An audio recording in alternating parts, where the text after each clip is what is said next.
Hi, everybody. My name is Jessica Ayala. I'm Associate Dean, Teaching and Learning in the Faculty of Social Work, and I'm also Educational Leader in Residence for Online Learning at the Taylor Institute.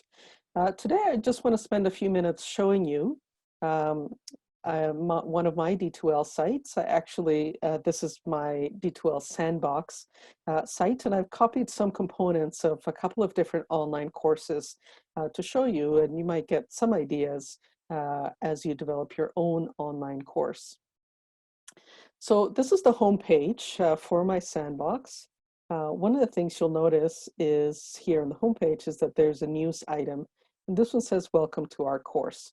I always like to put a welcome news item just to think about for the first time that students log into the course, really just to say hello and to give them some guidance about where they should get started, where they should go.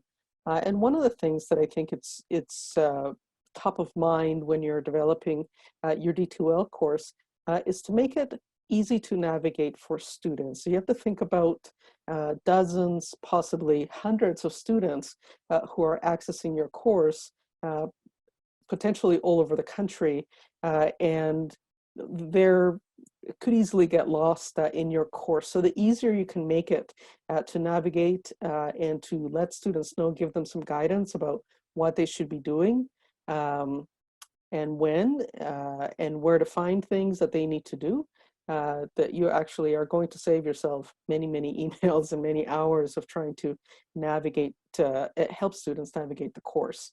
I use this news items fairly regularly. So in addition to this initial welcome, I try to email students maybe about once a week. I actually typically do that on the weekend just to say, this is what's coming up in our course. These are the things that you should be doing. These are the things you need to keep in mind. Don't forget, we have a Zoom session on Thursday. This is how you need to prepare. We have a test coming up. It's a great way to communicate with students and just to keep them on track, to touch base with them. They know that you're there, you're engaged, and you're providing them guidance on what to do. So every week I would put a new news item, and I also tend to use the email function to email it to everybody so that they get it by email and they also get it here on the news. So a wonderful way to keep in touch with your students. Okay, I'm going to go to content now. I'm just going to click on that. And so the student can figure out pretty easily where to start. It says orientation, start here when you go to content. So one of the things that I like to do is include a couple of orientation activities. You might think about doing this in your course. I've got the syllabus here that students can access very easily. And then I have a first activity, getting to know each other. Students can feel pretty isolated in an online course, especially if they're in a large class or they're in a class where maybe they don't know anybody, and that can be pretty scary. So I like to have an activity, and I do this for every online course that I teach, that is just an introduction. It's kind of a fun thing, and I always start first. So I always go and I post an introduction. I say a little bit about myself, who I am, maybe talk about the course for a bit, like, why I'm excited about teaching the course, for example. And then I ask students to introduce themselves, maybe talk about um, maybe something they like. Sometimes I ask them to, share their favorite website, or, what's one thing they might not know, other people might not know about them. That's kind of a fun thing. I ask them to post pictures. If students don't feel comfortable posting pictures of themselves, they can post pictures of their pets, for example, or their hometown. It's a great way for students to really just get to know each other, get to know you a little bit as well. I always post pictures of me, things I love. And it's a wonderful way to start building community. So I highly recommend that you might think about starting with some introductions for your course. And then I might have some activities that help students to get ready for our course. This is getting ready for Adobe Connect. So this was before we had Zoom. Now we have Zoom, and I might have, um, for example, just a link to the Zoom website at U of C, so that if students are new to it, have never used it, they can go there and read instructions on how to download it. Sometimes I also do a recording just like this one, that maybe it's about 5 or 10 minutes, just to introduce students to our course. So I say, again, a little bit about who I am, about our course, what is it that I hope that they're going to achieve, maybe take a few minutes talking about the assignments in the course, and also talking about my expectations and the things that I think that they need to do to be successful in the course. So for example, it could be things like that I would recommend that they log in a couple of times a week to the discussion board, and to read posts, to keep engaged, to check on the content, and that, for example, that I think they probably should spend 5 to 10 hours a week on the course, and that I recommend that they set times aside to work on the course. One of the things about online learning is that if you are not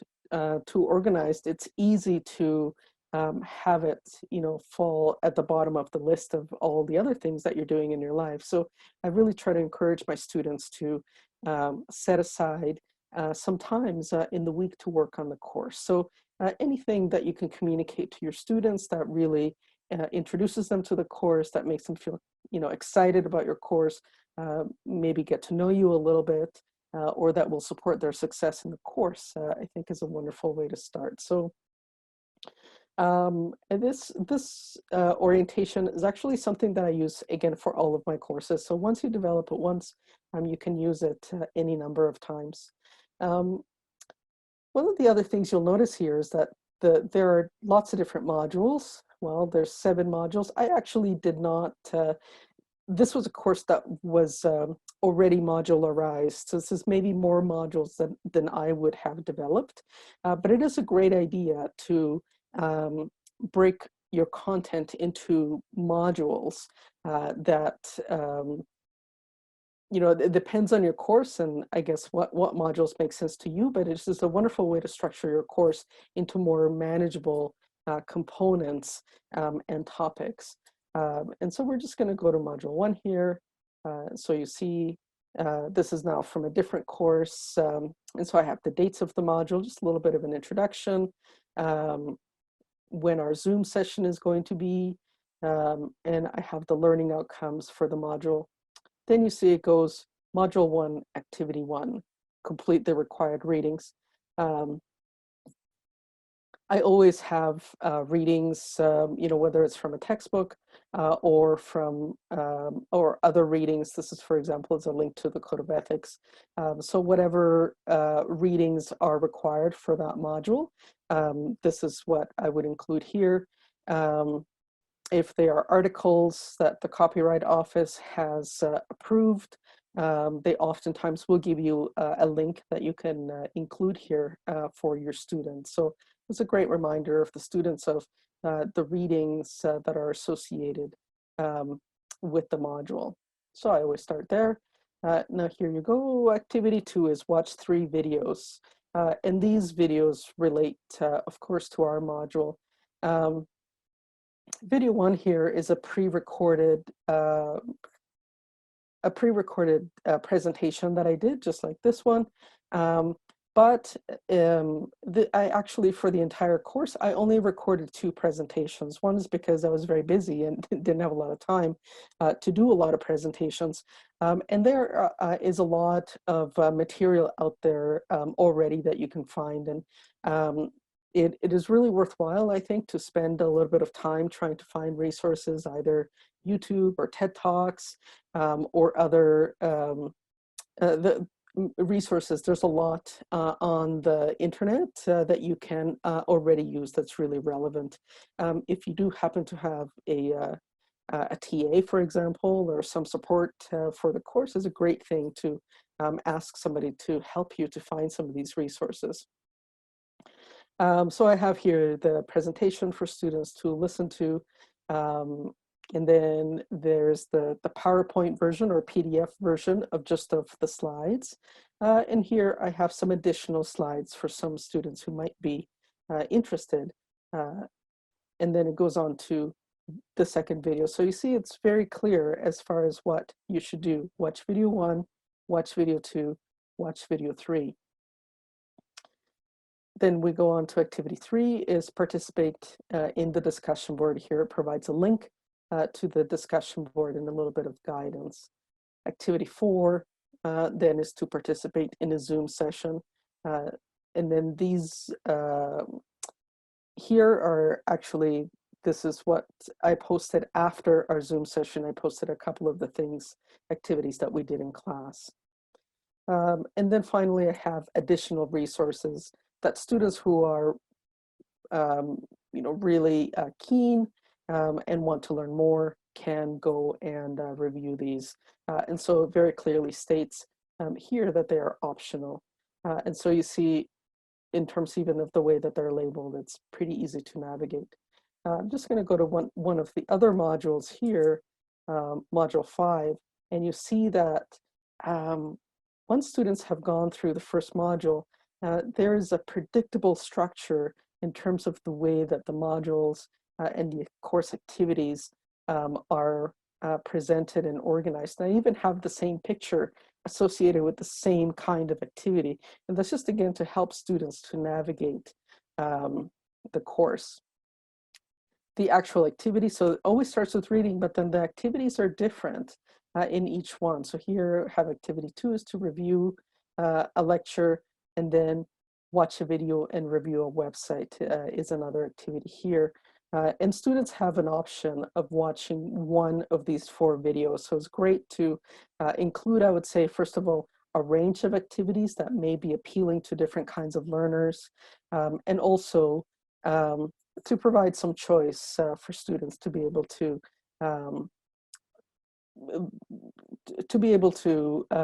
look into things or learn more about things that they're particularly interested in. So one of the things I really like to do is to have students review a website and then share or like the video and share their learnings with each other. It's a wonderful way for students to collaborate and learn from each other in the discussion boards. And so you see then participate in the discussion board, participate in the Zoom session, and then there's an assignment as well associated with this module. So there's a link to the Dropbox there, and then the other resources. So, so really helpful, again, to have a predictable structure. Now you might think this seems like a lot of work. It certainly is. One thing I would say is that I have been teaching online for 20 years, and some of these courses pieces that I'm showing you are developed over time. So certainly, I would say do what you can, and over time, if you get another opportunity to teach it online, you just keep improving your site. At this point, really, I just usually go into the site and just try to do updates, maybe update resources. And so over time, it does get easier. So hopefully that gives you a couple of ideas about how to structure your D2L site. So again, just going back to the homepage, using the news feature to communicate with students, and perhaps the email feature. Oh, went to a different course. Perhaps the email feature to touch base with students regularly, modularizing the content, and then creating a predictable structure that is easy to navigate for students. And then finally integrating a variety of activities within the course that can really be appealing to different kinds of students and learning styles.